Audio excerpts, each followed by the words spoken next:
Hey, Practical World Language teachers. We're back with our series that's investigating, celebrating, and exploring exactly what levels your students are at. Let's meet them where they're at and understand that whatever language that they're producing is more of an indicator of what level they are and what they need to reach the next level, rather than coming at it from any kind of deficit point of view and instead focusing on what they can do with language. And let's make that very clear language for teachers as well. Today's episode is Novice High. So we're going to get to know the area of levels, really, that you're going to spend the most time with students. Novice High covers for anything from the end of a level 1 class or your introductory class. This could be your 9th grade core class for French, or anything in between. If it could also be perhaps the second year of your program. But many students will start to reach into Novice High at the end of a first year program. Not all, but some will. And the way that you can tell is by the following markers that I'm about to give you. However, people hang out at Novice High for a long time in the middle school, high school system. Or for our international listeners, for the age range of, if you've got anywhere from 10-year-olds to 18-year-olds, they're going to hang out in the Novice High range for a little bit due to the limited amount of exposure that we have with them to give them more input to bump them up that level. So without further ado, let's dive in. Let's talk about Novice Highs, the ones that you're going to hang out with the most, because you're probably going to have people at a Novice High level. This is also, I would caution, the first area that people usually mess up with their programs is they rush people through levels. They rush their students through levels. That is because we often feel that our Novice Low, previous episode, has to be, the first part of level 1, and then we get to Novice Mid. And then in our second year program or our level 2 class, then we automatically assume these guys should be at Novice High. And instead of meeting students where they're at, we say they should be Novice High, and we just continually give them Novice High tasks, even if they're not quite there yet. And then when they get to level 3, we're like, cool, they're intermediate. That is, whoa, slow down. That is not how this happens. And I think that when we discover and talk about in detail what Novice High learners can do, we'll realize that it's not that we've been pushing unfair expectations onto students in terms of how we grade them and what we expect them to do in class. We've been unfairly labeling them. So then when we look to our standards for either ACTFL or CEFR, because Novice High will line up with the end of A1, the beginning of B2, I would say, with not having much familiarity myself with CEFR. I'm just starting my journey with CEFR, and that's for our international listeners. But for teachers in the US setting with ACTFL specifically, we're working in Novice High quite a bit, and using those proficiency descriptors, performance indicators, all of that, in order to guide our assessments and our programs. So we need to understand them. But in all fairness, they're not exactly in teacher-friendly language. So that's where I come in. Let's do this. Novice High is my favorite. I'm not going to lie. Novice High is my favorite spot for students to be at. This is where I certainly spent the most time in my career, and where I love to see students start to jump and make the leap into their next stage. This is also a very familiar area for you, because students at this stage are doing a lot of the things that you hope they would be able to do by the end of your program, especially if you only see them for 2 to 3 years. Stuff like they can comfortably, albeit awkward, handle a straightforward social situation. That is straight out of ACTFL. That with the new 2024 performance indicators and proficiency guidelines, we are seeing strict indicators of this is exactly what Novice Highs can do, and that is directly from ACTFL, that your Novice Highs will be able to handle straightforward social situations. What is a straightforward social situation? I'm talking about They come up to you in your class and they need something, and they can ask you in the target language for what they need. It's not going to be pretty. You're going to need to rephrase, and you're going to need to CFU, check for understanding, and work for clarification and work for shared meaning, which is, of course, a linguistic competency in itself. So the more opportunities you give for students to fumble over their words, it's actually awesome. It's building their linguistic competency in more than just the word part, right? So when they come up to your desk and they ask for something that they need, they're having a hard time with it, you're filling in the gaps and you're asking for clarification and working with them, and then you eventually reach a shared moment of communication, a shared understanding of, oh, you want to go to the nurse, right? And then they say, yes, exactly, I need the nurse. Because they probably won't remember the word for nurse all the time, right? But that exchange, that interaction, they can handle that. They can do that.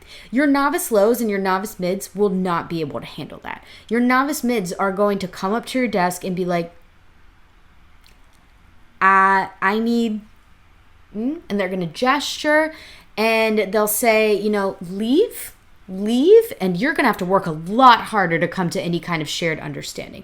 But with your novice highs, it'll be a little awkward. They might have to use some skills from their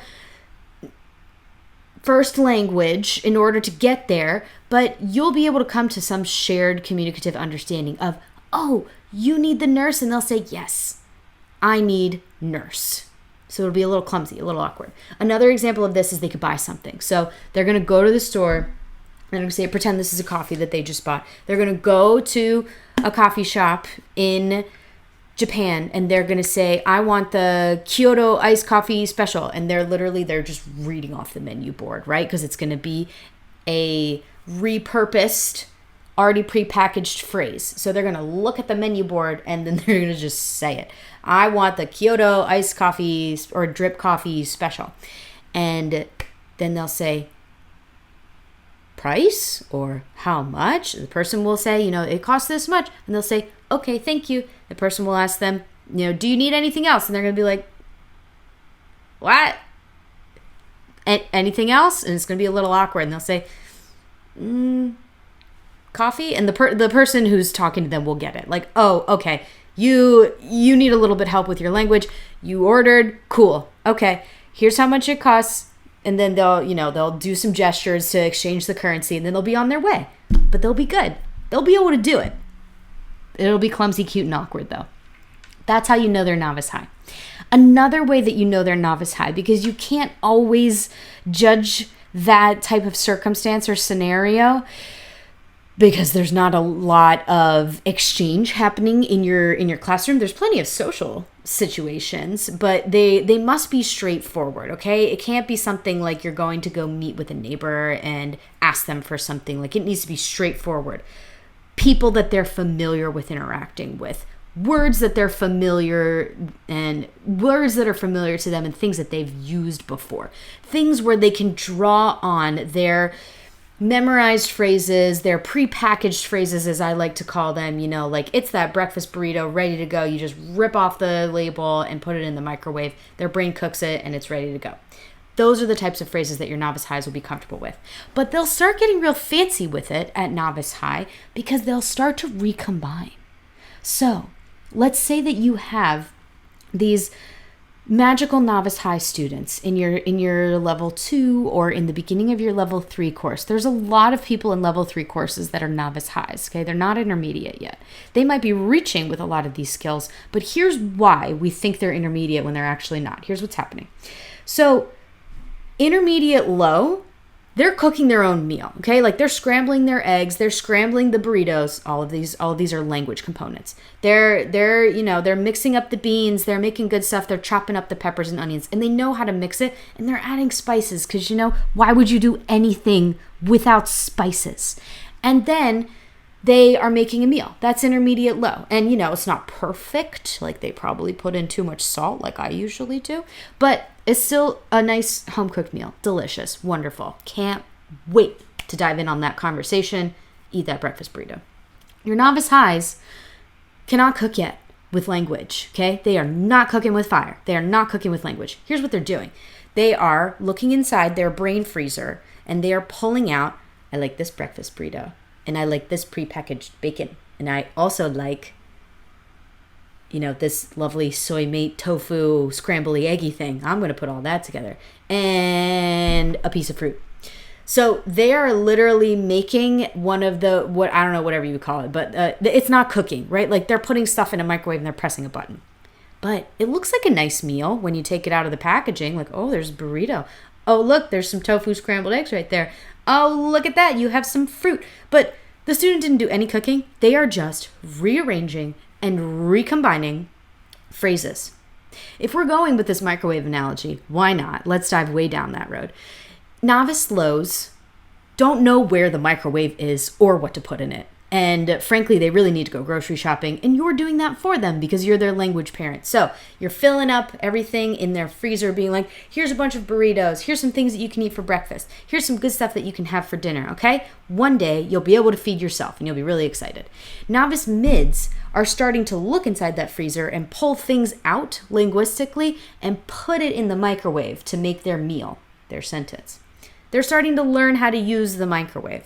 Novice highs are getting to the point where they can make a meal on their own using a microwave, but everything is prepackaged, okay? They're not cooking anything. There's no heat. There's no knives involved. They're not ready for that. So what does this look like? It means that when it comes time for you to have a final exam, something like that, maybe you're awesome and you do some sort of final portfolio like I'm doing with a curriculum client. However you want to do this, but around the time of this recording is being released, like we're doing a lot of, end of year stuff, a lot of end of year exams. So let's say that your novice high student is sitting down with you to show you, to demonstrate to you how much they've learned so far this year, how much language they've acquired in a speaking assessment. You ask them a question like, what do you like to do on the weekends?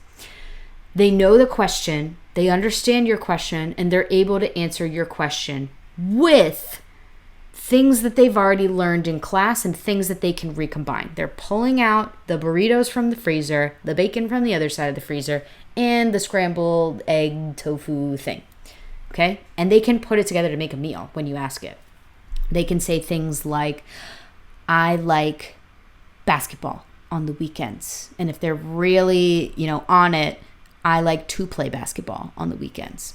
And they may also say, I also like going to the movies.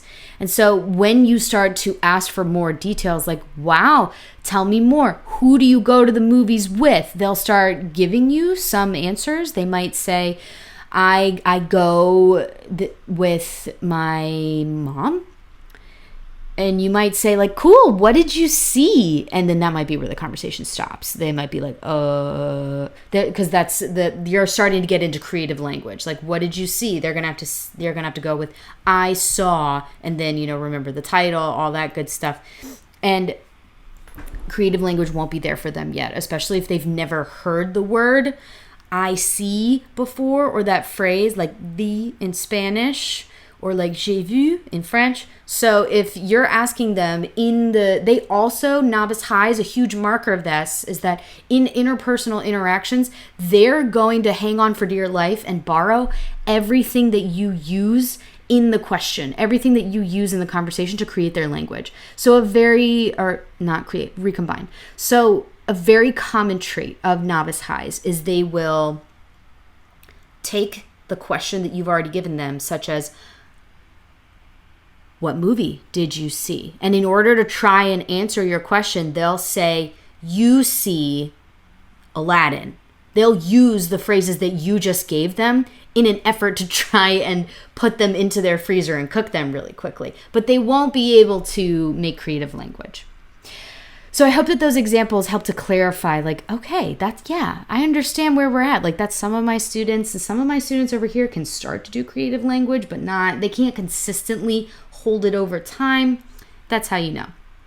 Let's look at some more indicators on here. I'm going to check my notes and make sure that we covered everything. We definitely looked at some nice examples, But something else to keep in mind with your novice highs, I want to make sure that we really understand this, because again, this is where most of you are going to spend, this is where you're going to spend the majority of your career, is working with novice highs.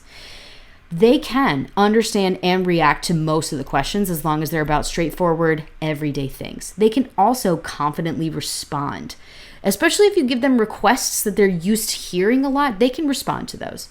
And they will start to combine phrases. They'll start to connect memorized phrases. They'll start to use conjunctions, and their thoughts will start to have logical sequence to them. So what you'll start seeing is that with novice highs, whenever you ask them to write something that is on the lengthier side for a language learner, such as, 5 sentences, or, speaking about themselves or something else for more than like 10 seconds at a clip, then they will be able to organize those ideas. There will be a beginning, middle, and end. And that's also something that you can help coach them on. They will also have a presence of transition words, and they'll have conjunctions, and they will have some nice organization of thought. The best part, though, is that you'll see with novice highs that they have strong ability to converse with peers for short bursts. So it doesn't last long. They might be able to banter like back and forth once or twice. So keep that in mind with your interpersonal activities, that once you get to question 2, that might be all you can do. But as long as they're about simple, extremely familiar topics, the same things that you're talking about in novice low and novice mid, those everyday routine, I see this object, this person, this place, or this thing multiple times a day, they'll be good. They'll be able to handle that.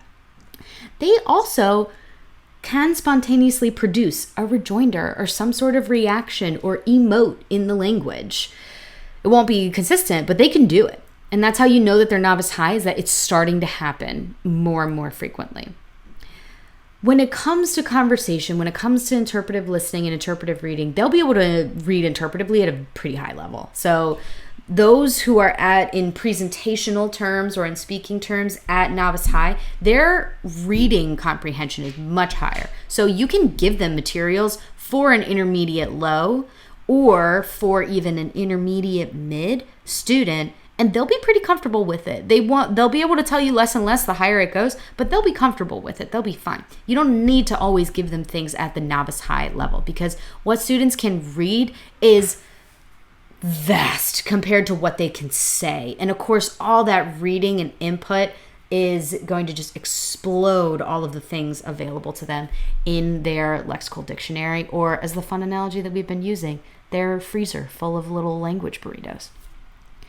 You will also see at novice high that some students will start to move into a 2-paragraph range. However, they're probably just using recycled language. This used to happen all the time in my Spanish 2 class, where we would have some sort of writing prompt about daily routines. Tell me about your daily routine. Tell me a couple things, and they'd be able to list like a mofo. Like, they would be set. They'd be able to tell me a lot of different things about what they do every day.